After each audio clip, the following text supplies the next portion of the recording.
സ്കൂളിൽ ഗണപതി ഹോമം നടത്തിയ സംഭവത്തിൽ അടിയന്തര അന്വേഷണത്തിന് വിദ്യാഭ്യാസ മന്ത്രി ഉത്തരവിട്ടു. കോഴിക്കോട് കായക്കൊടി നെടുമണ്ണൂർ സ്കൂളിൽ ഗണപതി ഹോമം നടത്തിയ സംഭവത്തിലാണ് ഇങ്ങനെയൊരു നടപടി. കൂടുതൽ വിവരങ്ങൾ നൽകാൻ വി വിനോദ് ചേരുന്നുണ്ട്.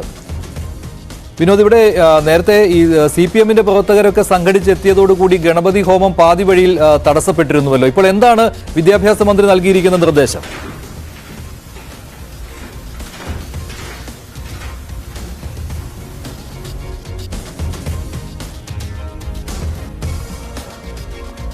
ദൃശ്യങ്ങളാണ് കാണുന്നത്. ഗണപതി ഹോമം നടത്തിയത് പക്ഷേ പോലീസ് പറഞ്ഞിരിക്കുന്നത് ഈ പറഞ്ഞിരിക്കുന്ന പൂജ നടത്തിയ മുഴുവൻ ആളുകളെയും പോലീസിന്റെ വണ്ടി കൊണ്ടുപോകും.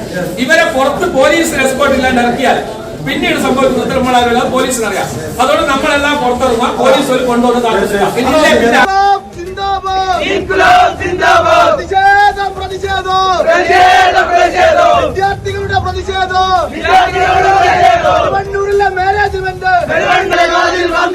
നെടുമണ്ണൂരിൽ നടന്ന ഈ ഗണപതി ഹോമം, അവിടുത്തെ ദൃശ്യങ്ങളാണ് കാണുന്നത്. കൂടുതൽ വിവരങ്ങൾ നൽകാൻ വി വിനോദ് ചേരുകയാണ്. വിനോദ്, CPM-ന്റെ കുറെ പ്രവർത്തകരാണല്ലോ സംഘടിച്ചെത്തുകയും അങ്ങനെ ഗണപതി ഹോമം തടസ്സപ്പെടുകയും ചെയ്തത്.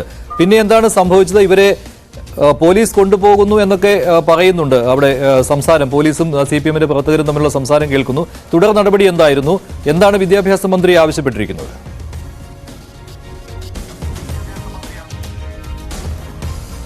ഈ നെടുമണ്ണൂർ LP സ്കൂളിലാണ് ഇത്തരത്തിൽ ഗണപതി ഹോമം നടന്നത്. ഇതാണിപ്പോൾ വിവാദമായിരിക്കുന്നതും. കഴിഞ്ഞ ദിവസം രാത്രി 7 മണിയോടുകൂടി സ്കൂൾ മാനേജ്മെന്റിന്റെ നേതൃത്വത്തിൽ, മാനേജറുടെ മകന്റെ നേതൃത്വത്തിൽ അവിടെ പൂജ നടന്നു എന്നതാണ്.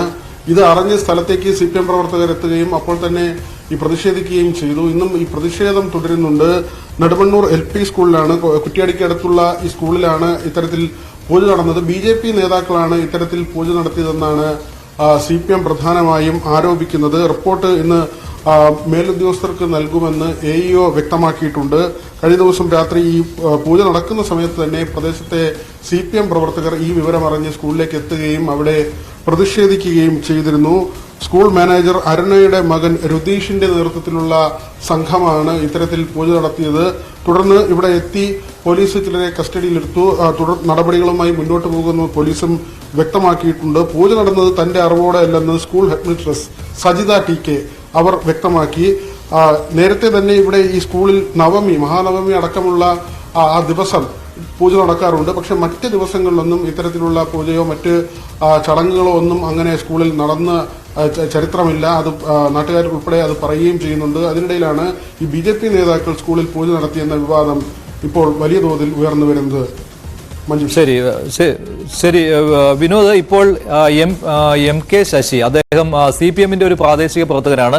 CPM കുന്നുമ്മൽ ഏരിയ കമ്മിറ്റി അംഗമാണ്. ശ്രീ MK ശശി, എന്താണ് യഥാർത്ഥത്തിൽ ഈ സർക്കാർ എയ്ഡഡ് സ്കൂളിൽ നടന്നത്? എങ്ങനെയാണ് നിങ്ങൾക്ക് ഇങ്ങനെ ഒരു വിവരം കിട്ടിയത്? ഇന്നലെ സ്കൂൾ ടൈം കഴിഞ്ഞതിന് ശേഷം HMന്റെ റൂമൊക്കെ പൂട്ടി പോയതിനു ശേഷമാണ് ഈ സംഭവം നടക്കുന്നത്. HMന്റെ റൂം അനധികൃതമായി തുറന്നു, അവിടെയുള്ള മറ്റൊരു റൂമും തുറന്നു. ഈ 2 മുറികളിലായിട്ടാണ് ഈ പൂജ നടക്കുന്നത്. പറയുന്നത് ശത്രുസംഹാര പൂജയാണെന്ന് പറയുന്നു, ആയുധ പൂജയാണെന്ന് പറയുന്നു. ആ നിലക്കുള്ള ഒരു സംഭവം അറിഞ്ഞപ്പോൾ നാട്ടുകാർ മുഴുവൻ അവിടെ ഒത്തുചേരുകയാണ്. അങ്ങനെയാണ് പ്രശ്നമാകുന്നത് പുറത്ത് അറിയുന്നത്. HM പോലും അറിയുന്നത് AEOയുടെ ഒരു മെസ്സേജ് വന്നപ്പോഴാണ്. അപ്പൊ ഇത് RSS BJP-യും സംഘടിതമായി സ്കൂളുകൾ കേന്ദ്രീകരിച്ചുകൊണ്ട് നടത്തുന്ന ഒരു പ്രവർത്തനത്തിൽ, വിധ്വംസക പ്രവർത്തനത്തിന്റെ ഭാഗമാണിത്. കാരണം സ്കൂളിൽ ഇത്തരം പ്രവർത്തനങ്ങൾക്ക് വേണ്ടി ഉപയോഗപ്പെടുത്തുക എന്നുള്ളത് RSSന്റെ തീരുമാനമാണ്. ആ തീരുമാനമാണ് കായക്കൊടി നെടുമണ്ണൂർ സ്കൂളിൽ നടന്നിരിക്കുന്നത് എന്നാണ് ഞങ്ങളുടെ അഭിപ്രായം. ഇത് ആരെങ്കിലും ഒരാൾ നേതൃത്വം നൽകണമല്ലോ, അങ്ങനെ എന്താണ് നിങ്ങൾ സംശയിക്കുന്നത്? അവിടെയുള്ള ഒരു ലേഡി ടീച്ചർ ഇതിലുണ്ടായി പങ്കാളിയായിരുന്നു. അവര് NGO എന്ന് പറയുന്ന അധ്യാപക സംഘടനയുടെ പ്രവർത്തകയാണ്. പ്രാദേശിക BJP-യുടെയും RSSന്റെയും നേതാക്കൾ ഇതിൽ പങ്കെടുത്തു. മാനേജ്മെന്റ് പ്രതിനിധികൾ അവർ BJP അനുഭാവികളാണ്. അവരെല്ലാം ചേർന്നുകൊണ്ട് ഗൂഢമായുള്ള നീക്കത്തിന്റെ ഭാഗമായിട്ടാണ് ഈ കാര്യം അവിടെ നടന്നിരിക്കുന്നത്. ശക്തമായി CPI പ്രതിഷേധിക്കുന്നുണ്ട്. ഇന്നവിടെ SFIയുടെ മാർച്ച് നടന്നു, DYFIയുടെ മാർച്ച് നടന്നു, ജനാധിപത്യ മഹിളാ അസോസിയേഷൻ മാർച്ച് നടന്നു. ഈ മാർച്ചിലെല്ലാം എല്ലാ വിഭാഗം ജനങ്ങളും ഒത്തുകൂടിയ കാഴ്ചയാണ് ഞങ്ങൾക്ക് അവിടെ കാണാൻ കഴിയുന്നത്. ഇപ്പോൾ ശ്രീ എം ടി രമേശ് ബി.ജെ.പിയുടെ പ്രമുഖ നേതാവ് അദ്ദേഹം ടെലിഫോൺ ലൈനിൽ ചേരുകയാണ്. ശ്രീ എം ടി രമേശ്, ഈ കുറ്റ്യാടിക്കടുത്തുള്ള നെടുമണ്ണൂർ സ്കൂളിൽ ഇങ്ങനെ ഒരു ഗണപതി ഹോമം നടക്കുന്നു, അവിടെ CPM-ന്റെ കുറെ പ്രവർത്തകർ വരുന്നു, അവർ തടസ്സപ്പെടുത്തുന്നു, ഇപ്പോൾ വിദ്യാഭ്യാസ മന്ത്രി അന്വേഷണത്തിന് ഉത്തരവിടുന്നു. ഇതൊരു വിധ്വംസക പ്രവർത്തനമെന്നാണ് ഇവിടെ ഇപ്പോൾ സംസാരിച്ചത് CPM-ന്റെ കുന്നുമ്മൽ ഏരിയ കമ്മിറ്റി അംഗമായ MK ശശിയാണ്. എന്താണ് താങ്കളുടെ ഒരു നിലപാട്? അല്ല, ഞാൻ മനസ്സിലാക്കിയത് അതൊരു CPM-ന്റെ സ്വാധീന മേഖലയിലാണ്. അവിടെ ഒരു മാനേജ്മെന്റ് സ്കൂളാണ്. മാനേജ്മെന്റ് സ്കൂളിൽ മാനേജർ പുതിയ കെട്ടിട നിർമ്മാണവുമായി ബന്ധപ്പെട്ടുകൊണ്ട് ഒരു ഭൂമി പൂജയും ഗണപതി ഹോമവും നടത്തുന്നതാണ് വിധ്വംസക പ്രവർത്തനമാവുന്നത്. ഒരു സ്വകാര്യ വ്യക്തി അദ്ദേഹത്തിന്റെ സ്ഥലത്ത് സ്കൂൾ ടൈം എന്നുള്ള രാത്രിയാണ് ഞാൻ മനസ്സിലാക്കുന്നത് അവിടെ പൂജ നടത്താൻ പാടില്ല. നാളെ ഒരു സ്കൂൾ കെട്ടിടം വെഞ്ചരിച്ചാൽ വിധ്വംസക പ്രവർത്തനമാവോ? നമ്മുടെ മുസ്ലിം മതാചാര പ്രകാരം പുതിയ ചടങ്ങുകളുണ്ട്. അത് വ്യക്തിപരമായിട്ടുള്ള സ്വാതന്ത്ര്യമാണ്. അതെങ്ങനെ വിധ്വംസക പ്രവർത്തനമാവോ? അപ്പൊ CPM-ന്റെ ഗണപതി ഹോമം പൂജയും മാത്രമാണ് വിധ്വംസക പ്രവർത്തനം. ഇത് വളരെ ബോധപൂർവ്വം CPM ഉണ്ടാക്കുന്ന ഒരു ശ്രമമാണ്. അത് CPM നേതൃത്വം വ്യക്തമാകട്ടെ, അവർക്ക് എന്തൊക്കെയാണ് വിധ്വംസക പ്രവർത്തനം, എന്തൊക്കെയാണ് അല്ലാത്തതെന്ന് വ്യക്തമാക്കട്ടെ. ഇത് CPM-ന്റെ ഒരു ഗ്രാമത്തിൽ നടന്നിട്ടുള്ള പരിപാടിയാണ്. ഞാൻ മനസ്സിലാക്കിയെടുത്തോളം ആ സ്കൂൾ മാനേജ്മെന്റ് ഒരു കോൺഗ്രസ് മാനേജ്മെന്റ് ആണെന്നാണ് ഞാൻ മനസ്സിലാക്കിയത്. ഞങ്ങൾക്കതിൽ വലിയ പ്രത്യേകിച്ച് ബന്ധമൊന്നുമില്ല. ഞങ്ങളുടെ ഒരു പ്രവർത്തനം ഇല്ലാത്തൊരു സ്ഥലമാണ്. BJPക്ക് അവിടെ പ്രവർത്തനമില്ല, പ്രവർത്തനമില്ല. 100% CPM ഉള്ള സ്ഥലമാണ്. അവിടെയാണ് ഈ പ്രവർത്തനം നടന്നിട്ടുള്ളത്.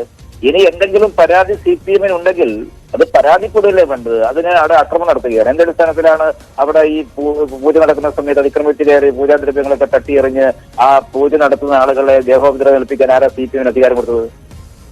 അപ്പൊ ഇതൊക്കെ വളരെ ബോധപൂർവമാണ്. അതുകൊണ്ട് ഇതിന് CPM മറുപടി പറയേണ്ടി വരും. ഇതൊക്കെയാണോ CPM-ന്റെ സമീപനം എന്നറിയാൻ കേരളത്തിലെ ജനങ്ങൾക്ക് ആഗ്രഹമുണ്ട്. അങ്ങനെയാണെങ്കിൽ CPM-ന്റെ സമ്മേളന വേദിയിൽ പരസ്യമായി നിസ്കരിക്കാൻ എങ്ങനെ അവസരം കൊടുക്കുന്നത്?